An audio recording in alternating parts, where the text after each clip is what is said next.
Our student speaker this morning is Sreeja Keesara, who is graduating cum laude this weekend with a CS major and also 2 minors in economics and statistics, another one of our type A personalities, accumulating degrees.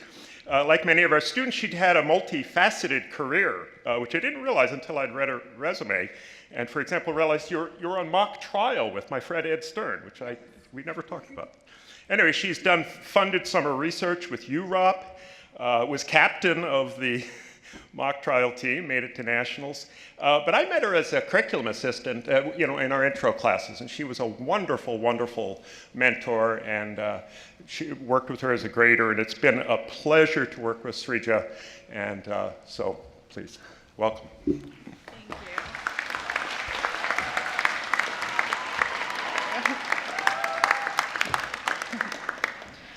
Good morning, friends, family, faculty, and of course, my fellow graduates.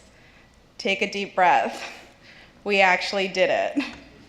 If you had approached me my first semester of freshman year to talk about graduation, I probably would have said something along the lines of, I don't have time for this. I just got a 19% on my CS 131 midterm. I need to go cry to my mom over the phone, which I did. I'm sure all of us here have had at least one moment where we questioned whether we were cut out for this major, or even for school in general. It's a situation that's not unique to computer science. But eventually, we learned how to make room for ourselves to grow, to work smarter, not harder, to actually go to office hours, ask for help, use lots and lots of print statements. And eventually, we succeeded. We survived 131 and Cash Lab, PicoBot. We learned way too many algorithms for delivering mail around a city. We studied ciphers and semaphores, and we pride ourselves on how many programming languages we get to list on our resume. For me, however, I would argue that the most valuable skill I learned as a CS major was how to be good at learning. Believe it or not, extensive Googling probably isn't a skill that I can bring up in interviews.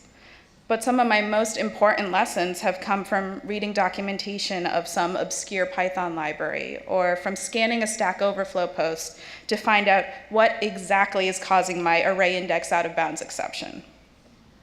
Most of us have had that experience of sitting alone in front of our computers for hours trying to get something to work. And that dedication and perseverance pays off because it makes the satisfaction of having all our test cases pass that much sweeter. Many of us have also experienced working on a team, picking up better coding practices from our peers, our professors, and our mentors. Because the open source nature of this industry is also what makes it thrive. More voices in the conversation lead to more creative solutions.